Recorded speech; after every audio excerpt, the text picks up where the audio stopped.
बर्तमान जो 1000 टंका 1200 टंका पाँच 1000 टंकार मूल्य कौन डेली 33 टंका जड़े माने पिला लोक कहले तो खराब लगे मानवर उच्च शिक्षा मंत्री सूर्यवंशी धामनगर विधायक सी कही ए सरकारटा 1000 टंका दौची ए सरकारटा 1200 टंका दौची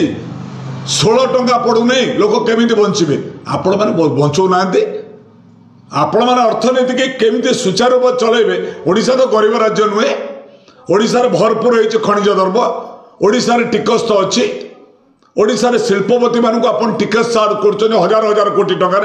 आप इंफा को 21,000 कोटी टका छाड़ी विद्युत शुल्क सी गरीब तेणु मोर कहबार प्रश्न होची आमे 15 ठारू 25 नवेम्बर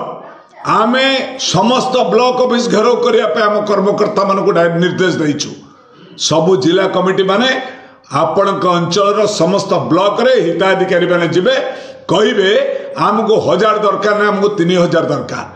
हिताधिकारी माने कहिबे आमको 1200 दरकार ना आमको 3500 दरकार आपण सरकार कहितले आपण माननीय मुख्यमंत्री मोहन चरण माझी सरकार कहितले नचेत ए ब्लॉक ऑफिस जीवनु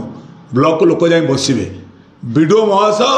असहाय गरीब लोक को खाइबा को देबे पानी पीवा को देबे पाल पकई देबे मुहरु झाड़ पोछले लोक जोगाड़ कर झाड़ पोछि देबे यही लड़ाई करेंगे वीडियो कौन कि ब्लॉक ऑफिस करा जाय आम ऑफिस कौन कराई हमको माने शासन करने लोक जाऊँ भत्ता आने बैंक पाखे मरी जाऊँच अच्छा वीडियो कौन पंचायत आशा करेंगे ना अंगनवाड़ी ना आपणकर पंचायत अधिकारी ना ब्लॉक अधिकारी ना कौन हो पारुने ये एक चालबाजी सरकार गोटे मिछ कहीकि जो भेड़िकी सृष्टि करुँच आज ग्रीष्म अधिवेशन गला शीतकालीन अधिवेशन नमु ए मिछ कथा ए मिछ पई आगामी दिन में ओडिशा भत्ता संघर्ष समिति प्रत्येक जिला कमिटी प्रस्तुत रहू सरकार जानी माने असहाय लोक चाली बुली पारुना बुढ़ा बुढ़ी कौन करेंगे